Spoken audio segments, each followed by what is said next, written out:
The events of this story took place when I was 18 and in my senior year of high school. I'm 27 now and still have horrible flashbacks from that Halloween night. My friends and I liked to party in high school, and Halloween was obviously one of the best nights to go out and party. We got to dress up in sexy outfits and have an excuse to act a little crazy. My friends usually drew all the attention from the guys we went to school with. I was still friends with all the boys, but none of them really ever showed any interest outside of friendship. Anyway, on this particular Halloween, we had a party at my friend Steve's house. Like a lot of high school parties, no one knew how to handle their alcohol. At about 11, the cops had already been called for a noise complaint. The party scattered and everyone ran as to not get detained or get their information taken by police.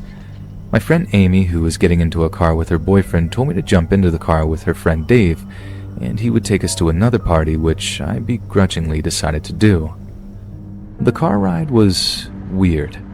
Just him and I, who didn't know each other and didn't really have much to say. Awkward.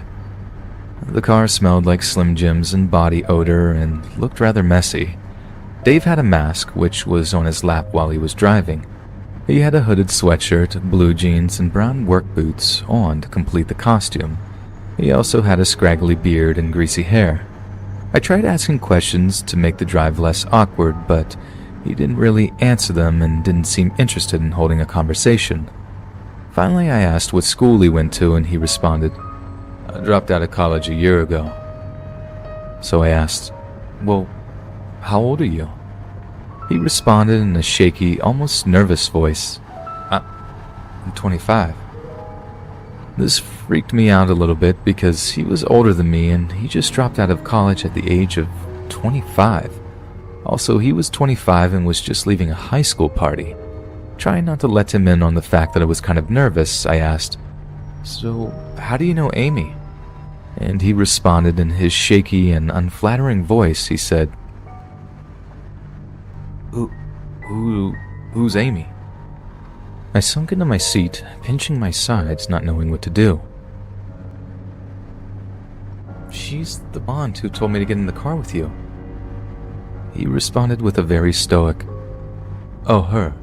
Yeah. She told me you were single." I didn't respond. I honestly didn't know what to say. Did this guy really not know Amy? Or was he just tipsy and confused? I texted Amy as we were driving to tell her how angry I was, but she didn't answer. About 10 or 15 minutes in the car, which seemed like forever, we arrived at a house. It didn't seem to be a very nice part of town, or at least an area I was accustomed to going to parties. I looked for Amy's car or any car I recognized, but it was just too dark to point anything out. We approached a red door with chipped paint lit up only by a dull front light. Dave didn't even knock and just walked into the house, so I followed him, hoping to see a familiar face.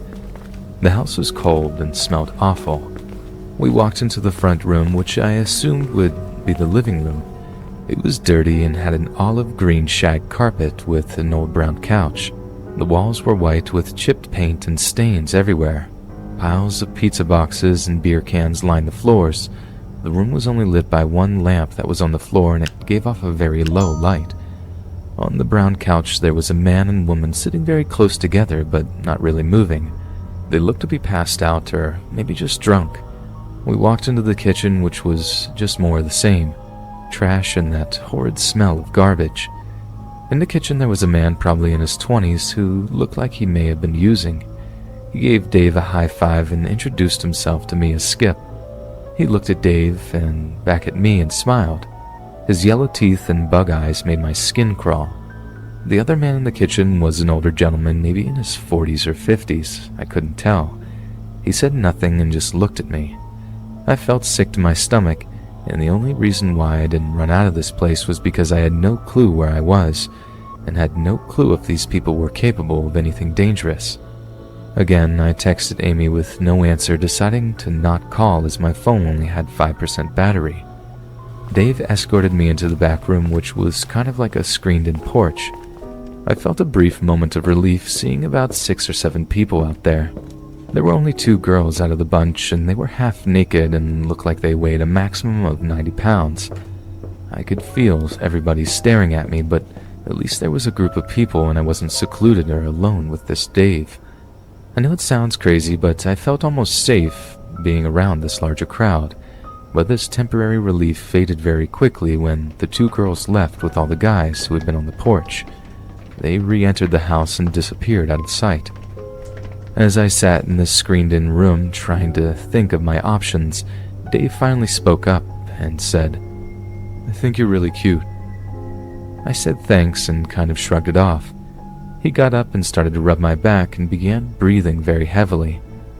After about 5 minutes of the most unpleasant back rub I had ever had, he stepped in front of me and asked if I wanted to go somewhere more private. I said to him in a terrified, cracking voice, I'm sorry, but I'm not that kind of girl." I could see the displeasure and anger in his face, and I could feel the tears coming. Then nothing short of a miracle happened. One of the girls who went inside just a minute before began to scream erratically, swearing and yelling at everyone in the room. Dave ran upstairs, leaving me downstairs in the back room alone, and without even thinking twice, I got up and climbed out the window and ran. I didn't care that I didn't know where I was. I wasn't going to stop until I was to a gas station or a 7-Eleven or something. I was running down the street, staying close to the sidewalk, trying not to bring any attention to myself. After what seemed like a few minutes, I luckily approached a 24-hour Walmart. I walked in and had the night manager call my parents as my cell phone was now dead. It was about 30 minutes from my house and my parents were on their way. Just as I thought I could relax and try to put these horrifying events behind me, Dave and his friends walked into the Walmart. They didn't see me, but I couldn't believe that they were in the same store. They were looking around like they were looking for something or someone. Was it me, or was I being paranoid? The next day, Amy called me and apologized all day, crying and asking what she could do to make it up to me. I got some solace that she confirmed the person I got into the car with was actually Dave and not some random guy, but was still left traumatized thinking about what could have happened. It's been years since that night, and I know it could have been a lot worse, and I'm lucky that I was able to leave with no physical harm, but still wouldn't wish the experience I had that night on my worst enemy. I haven't seen Dave, Skip, or any of the people I saw that night, and hope I never do again.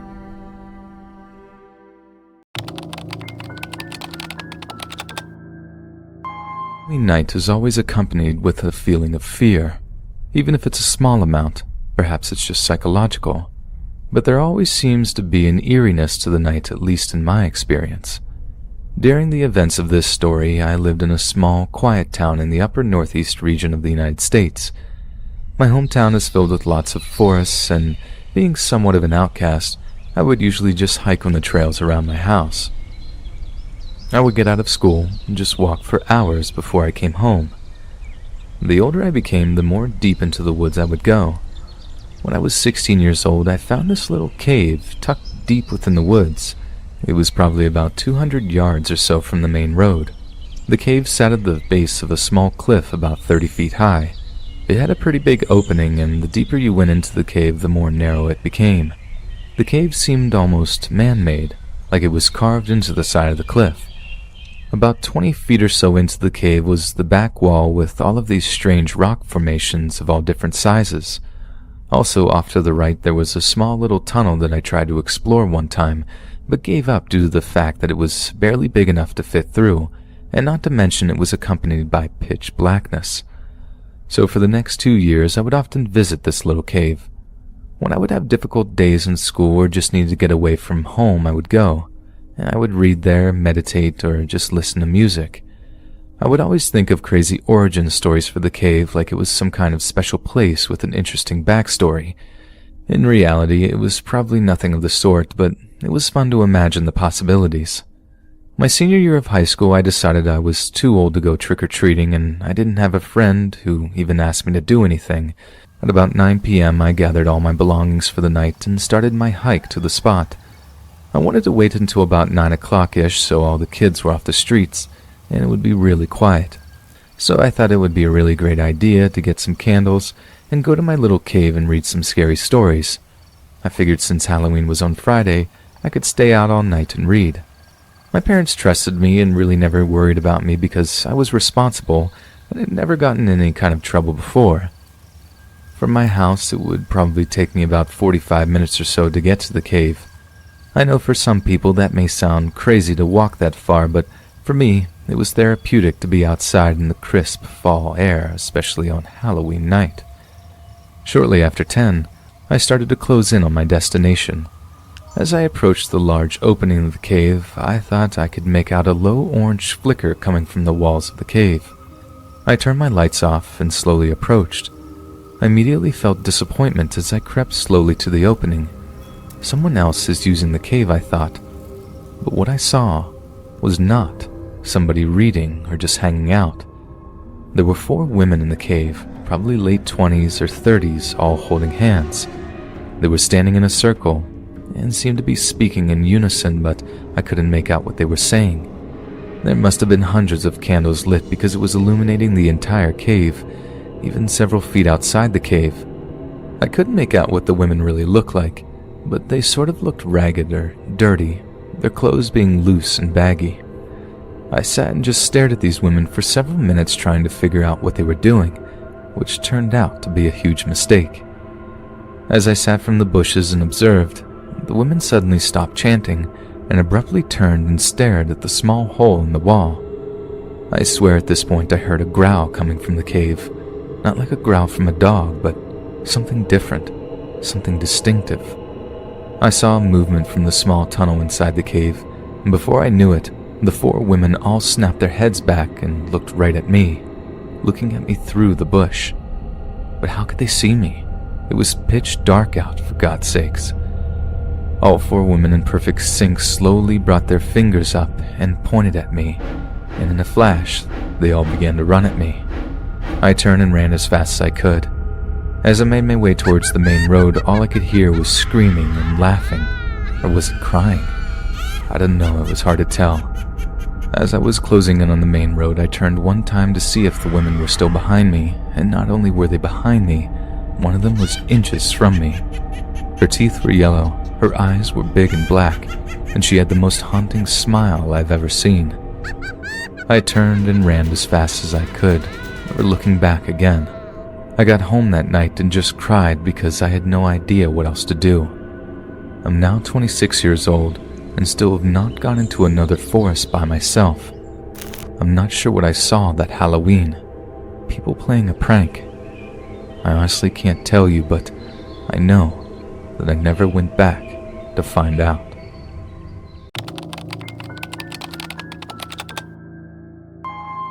As we slowly enter the fall season, I'd like to share a story with you that happened to me a few years ago. I have mentioned this story to some of my close personal friends and family, many of which don't believe me, and that's fine.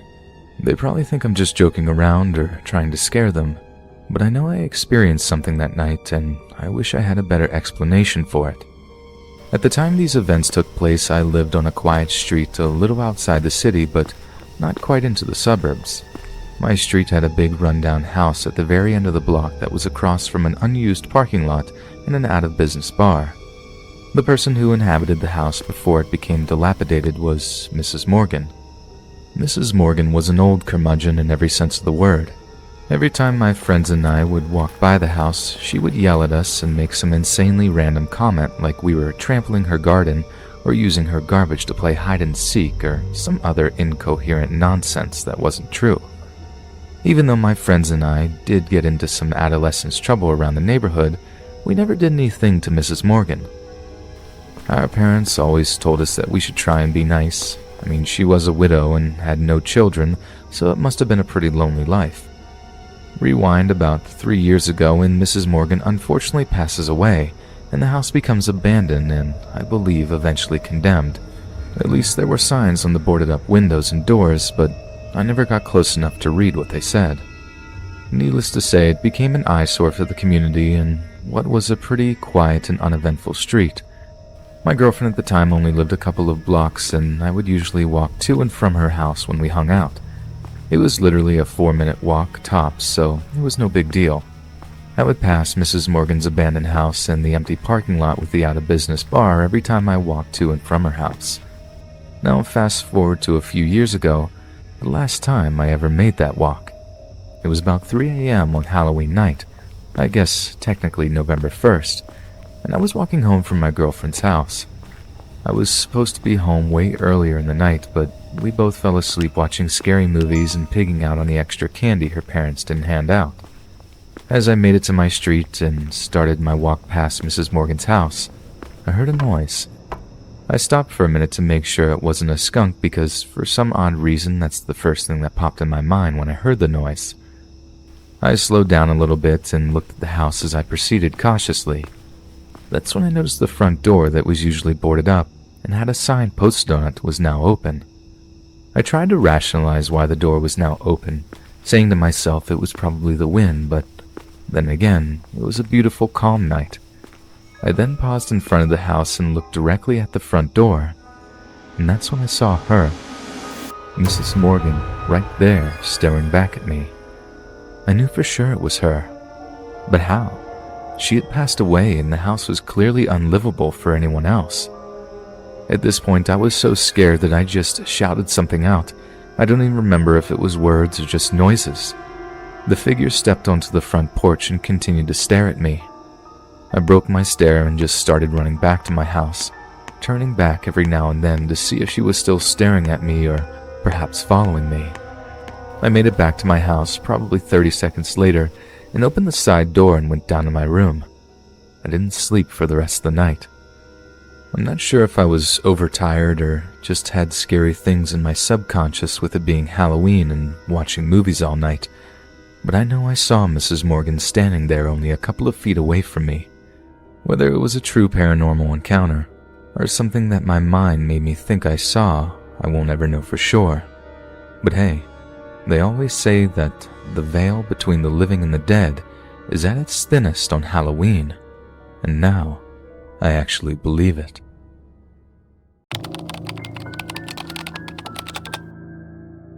Let me start this story by saying I have only shared this story with a few people up to this point.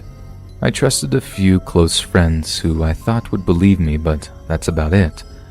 I can remember the events of this specific night vividly. My parents own a camp on a local lake about 25 minutes from my hometown. It's pretty awesome to go there, bring friends, and basically do what we want. My friends and I would usually throw smaller parties out there all summer long. There was always activity on the lake, but nothing that really ever raised any alarms. We kinda just chalked it up to either boats, wind, or animals if we thought we saw something in the lake after it got dark. One Halloween night, I decided it would be a good idea to skip the Halloween party that was taking place in town and bring my boyfriend back to the camp house for the night so we could be alone. My parents thought I would be at said Halloween party and would be spending the night at a friend's house. We arrived at the camp pretty late, around 9 or 10 p.m. One thing I remember about the camp is how dark it was, void of any street lights and usually only illuminated by the stars in the sky. My boyfriend and I stayed up for a couple of hours talking, eating, and I think we played a board game or something like that. I would guess we fell asleep at some point after midnight. After about an hour or so of sleeping, I woke up suddenly to what seemed to be a loud blast, like a gunshot but distorted somehow. I just remember it being so loud that I couldn't even remember where I was when I woke up. I looked over the couch and my boyfriend was somehow still asleep. I got up and looked out the back door window, which had a view of the lake. I saw something that looked like a light, or a ball of light over the lake. I stared at the floating light in confusion, trying to figure out what it was. Was it a flashlight or something glowing from under the water? Without really thinking, I slipped on my flip-flops and I went outside and approached the shore, still staring at the light, squinting my eyes trying to make out what it was. It was an orange-colored light, maybe 75 feet out into the lake and what seemed to be floating a couple of feet off the top of the water. After about 2 minutes of continued staring and squinting, the orange color changed to a bright purple, and several white specks of light came out of the purple glow and hovered all around the glowing orb. As I started to freak out as to what this could be, I was forced to my knees by the loud blasting noise I heard earlier. I started to plug my ears, collect myself, and turn back to the house to grab my boyfriend. I saw a huge flash, and the next thing I remember was waking up in an Adirondack chair on my neighbor's yard the next morning. My flip-flops that I wore outside to get a closer look at the lake were gone. I had no idea how to explain the events of the night, and long story short, I went to the doctor, and after seeing neurological specialists, they don't show any sign that I could have had an episode. I've been told that it was most likely a vivid nightmare, and that I was sleepwalking, and that's how I ended up on my neighbor's porch. Also, that would explain why my boyfriend never woke up. However, I believe this night I saw something otherworldly. I don't believe in the paranormal, and until this point, I didn't believe in the extraterrestrial. But this didn't feel like a nightmare. It felt real. I can still see the images and hear the noises from that night. I know many of you may not believe my story, and that's fine, but I feel like I wanted to share the experience I had that night. I'm no longer with that boyfriend, and even though he was concerned for my well-being, especially immediately after the events, I don't think he really believed my story either. Needless to say, I spend less time at the camp and am reminded of this night every year around this time, when Halloween decorations start popping up in the stores.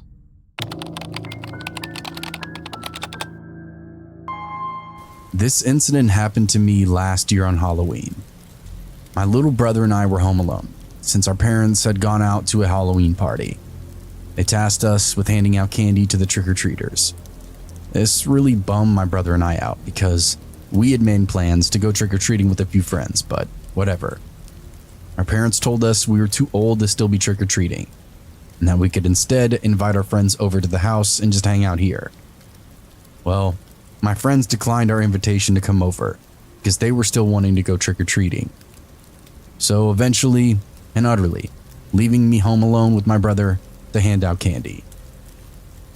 A lot of people did stop by the house, and by 10 p.m., almost all the candy was gone. My brother and I decided we'd just eat the rest. So we're sitting on the couch, watching a scary movie, stuffing ourselves with candy, and there was a knock at the door. I stormed off the couch, wondering who the hell could be knocking on our door this late at night. I assumed that it was just some late-night trick-or-treaters, but even if that was the case, I had turned the porch light off and the Halloween decorations off as well, which is a dead giveaway that we're out of candy or we're not home. So in the moment, we just kind of assumed it was our parents. Being cautious, I looked through the peephole and saw this suspicious man just standing on our front porch. He was wearing a black hoodie with the hood over his head, which made it difficult to see his face. The only detail of his face that I could spot was that he had a beard and dry, crusty lips. There's no way that this guy was a trick-or-treater because he wasn't wearing a costume. He was far too old to be trick-or-treating alone. His hands were stuffed in the front pocket of his hoodie. He also looked really thin. Every single red flag went off in my head about this guy. There's no way in hell I'm opening up the door. Still looking through the peephole, I watch as he knocks on the door again. He seemed desperate for us to open up. He was even shaking. It wasn't cold outside, and definitely not cold enough for someone to be trembling the way he was. He was definitely giving me a bad vibe. I wanted to just get rid of him as soon as possible. "We're out of candy," I shouted to him. I watched as a smile spread across his face, and it wasn't a friendly smile either. "Are you in there alone?" the man asked, almost in a mocking voice. His voice was raspy and dry. "Should I call the police?" my little brother asked me quietly, gripping his cell phone. The man let out a low grumble and said, "Sounds like you're not alone in there." I continued to watch him through the peephole. His hands were still wedged tightly in his pocket, and he was still shaking a bit. I was now wondering if he was armed.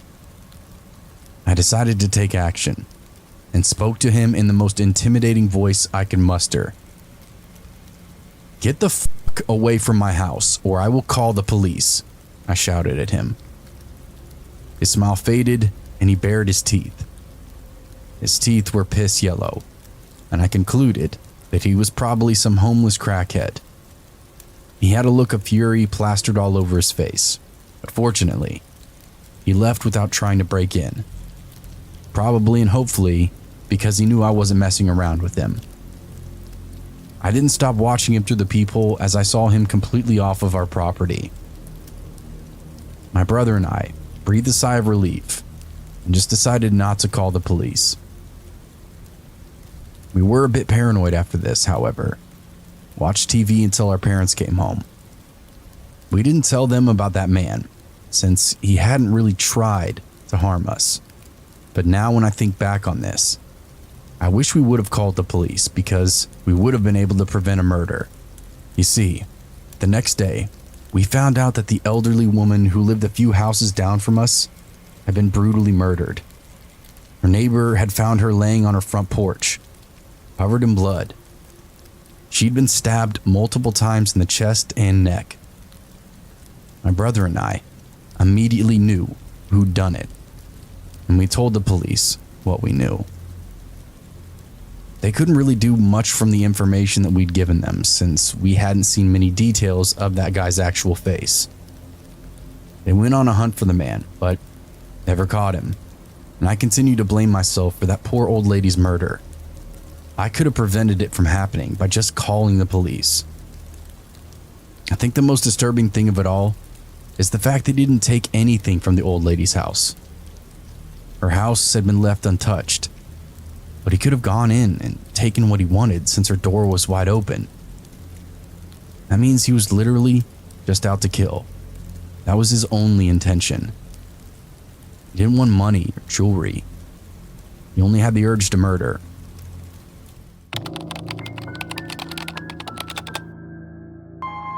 Sophomore year of college. The memories. October hits. It's time to get my spooky on and have some fun at parties and dress up.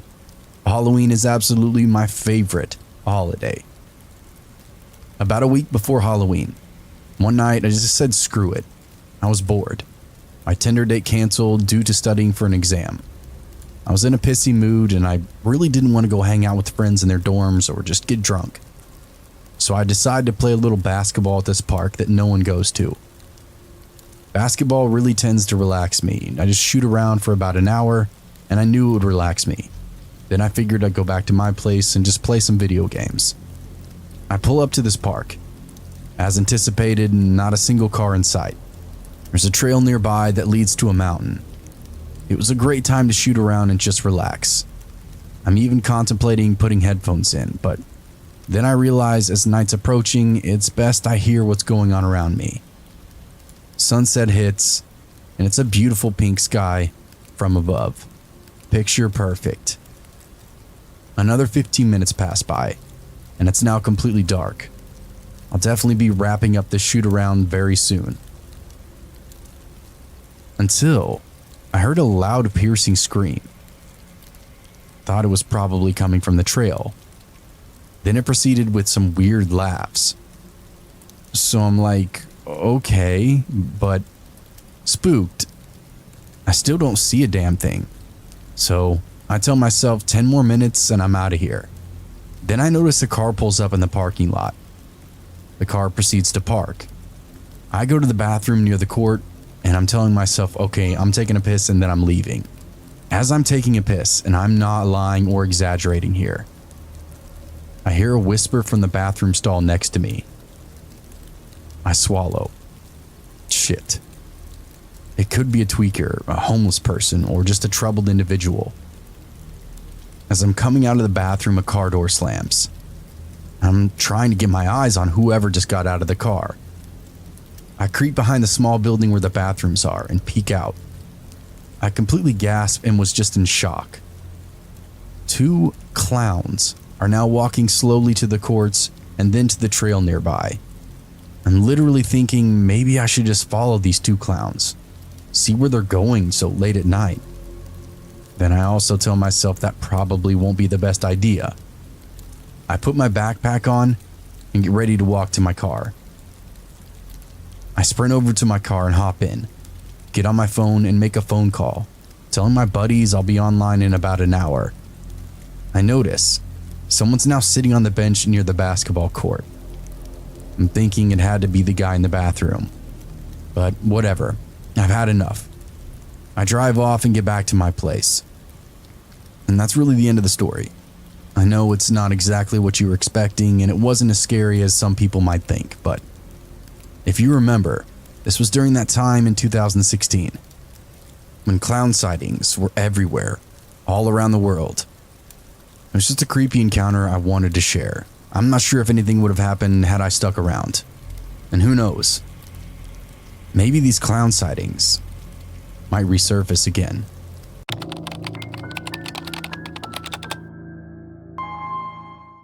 I work at a funeral home and we have a crematorium at work. This happened not too long ago, but I don't think I'll ever forget it.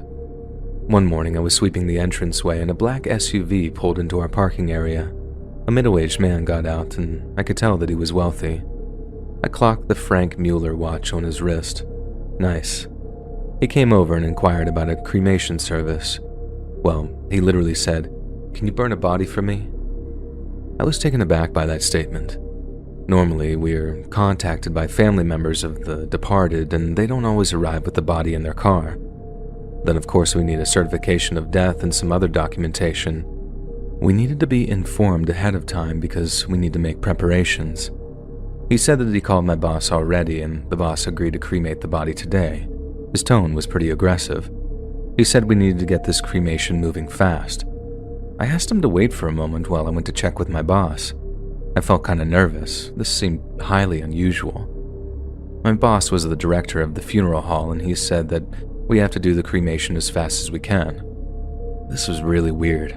Why are we doing these things so different today, I wondered. I couldn't do anything about it though, it was just my job, so I went to open the ovens. I saw the body. It belonged to a man who looked to be in his early 30s. I'd seen a lot of corpses before, but there was something slightly different about this one. His cheeks seemed pink. I usually check the corpse before burning, it's part of the rules here, and I noticed that it was very clean and appeared to be without any trauma. I put the body into the coffin and pushed the coffin into the cremation ovens. After about 20 minutes or so, I heard this dreadful noise rising from the ovens. It was like a banging sound. Everything suddenly was plunged into darkness all around me. Life felt incredibly cold as I asked myself the deeply troubling question, was he alive when he went in there?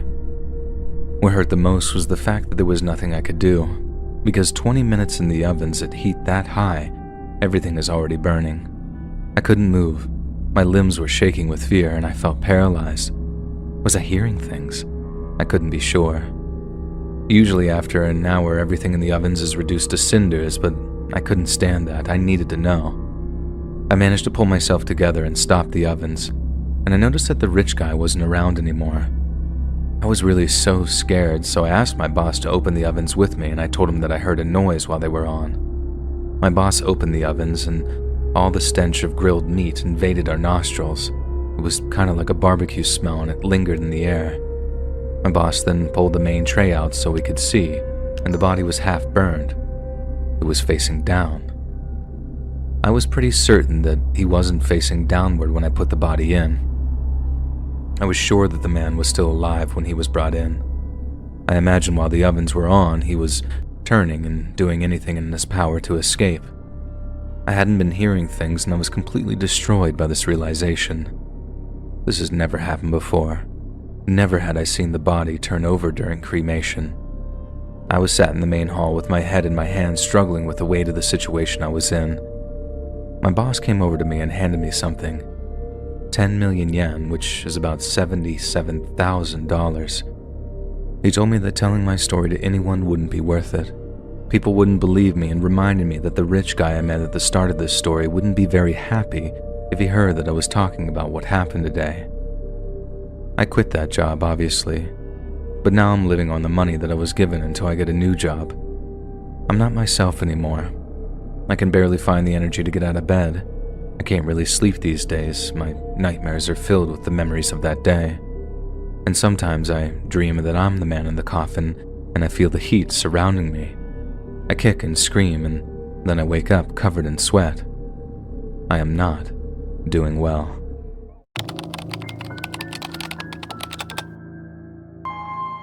We all have our favorite holidays. For some, it's Christmas. For others, it's Thanksgiving. For me, it was Halloween, and was being the key word. Here's why it's not anymore. Back in 2019, I was finally financially ready to buy my own home. I was 27 years old at the time and was able to purchase a single-family property in the suburbs of Pennsylvania. At the time, I was single and living alone, but that didn't bother me. I thoroughly enjoyed my independence. It was Halloween night, my first Halloween in the new house. I had decorated it from top to bottom with lights, spiderwebs, gravestones, fog machines, and anything you could think of. The kids of the neighborhood loved my decorations. They came in flocks to trick or treat. Even their parents would come up to the porch and say what a great job I did. Anyway, I was sitting on my front porch, drinking hot apple cider. It was almost 10 p.m., and the trick-or-treaters had died down significantly. I was about to call it a night when I saw someone dressed in a Scarecrow costume standing at the edge of my driveway. They had on makeup, hay, and even overalls, and looked like a very good Scarecrow. They were standing there, staring directly at me and my house. I called out if he wanted any candy, because I was about to head in. The Scarecrow did not respond. I waved my hands at them again and asked if they wanted any candy before I locked up for the night. Still no answer from the Scarecrow. At this point, I thought maybe this was some drunk teenager or someone strung out on drugs, and finally told them to leave and get off my property. The Scarecrow tilted their head and walked away into the night. Later that same night, I locked up my house, ate the leftover Halloween candy, and put on a horror movie.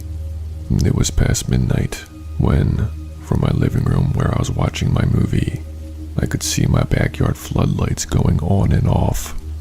At first, this was not a concern. There's always small animals running around back there. But when the floodlights did not stop going off about 10 minutes after I noticed, that's when the situation changed. I got up, went to my kitchen back door, opened it, and looked out into my backyard. It was empty. No animals or anything in sight. I was about to chalk it up to faulty wiring when, in the back of my yard, my shed door was wide open. Now, I'm a man who is meticulous when it comes to locking up for the night. I would have never left my shed door open like this. In fact, I wasn't in it all week. I walked slowly towards the shed, wondering how on earth it had gotten opened, when the floodlights behind me shut off and I was immersed in total darkness. Not worried, because I was totally logical about the situation, thinking it could have been a gust of wind that had opened the door. I pulled out my lighter and stepped inside. I flicked it on. Everything seemed normal. The lawnmower was there. My toolkit on the shelf was there. Nothing was out of the ordinary. I did the mental checklist and was about to leave when I heard laughter. I held my lighter higher, praying that what I heard was just the wind blowing in the trees and not human laughter, because that had to be impossible since I was alone. But the impossible became possible. In the back corner, by the rakes, crouched down and still laughing, was that Scarecrow. When the light hit his face, I could see his face paint was smeared, and he had this bizarre smile. I barely had time to process this when he stretched out his arms and charged at me. When I dropped my lighter, the Scarecrow man slammed into me, and we started fighting right there on my shed floor. We were painfully rolling into other things in the shed because of how dark it was. I was trying to defend myself the best I could, while he kept laughing in this maniac way. I was fearing for my life when, suddenly, the Scarecrow stopped, got up from the fight, ran out of the shed, and into the night, still laughing. A little bruised, but okay. I did not end up calling the police. I honestly didn't feel like going through the headache of getting them involved. Instead, I double made sure my whole house was secured and locked. I stayed up on my couch, looking out the window, until I was finally too exhausted and fell asleep. My dream was hellishly real. It was of that Scarecrow standing directly over me while I slept, laughing and staring into my soul. The next morning, when I woke up, I was glad to see the sunlight. What I was not glad to see was a bunch of hay by my couch. I tried not to freak out and tried to recall the scuffle and if any of the Scarecrow's hay had gotten onto my clothes. I truly couldn't remember, but I pray that's the reason there was hay on my floor and not because my dream wasn't really a dream.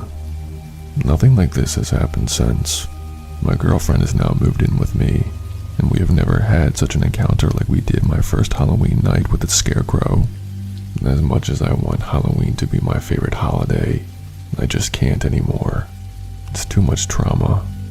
But maybe one day that will change. But for now, I'm sticking with Christmas. Our official merch store is finally here. If you want to support more of our channel, check out our merch shop. The link is in the description down below. See you on the next video.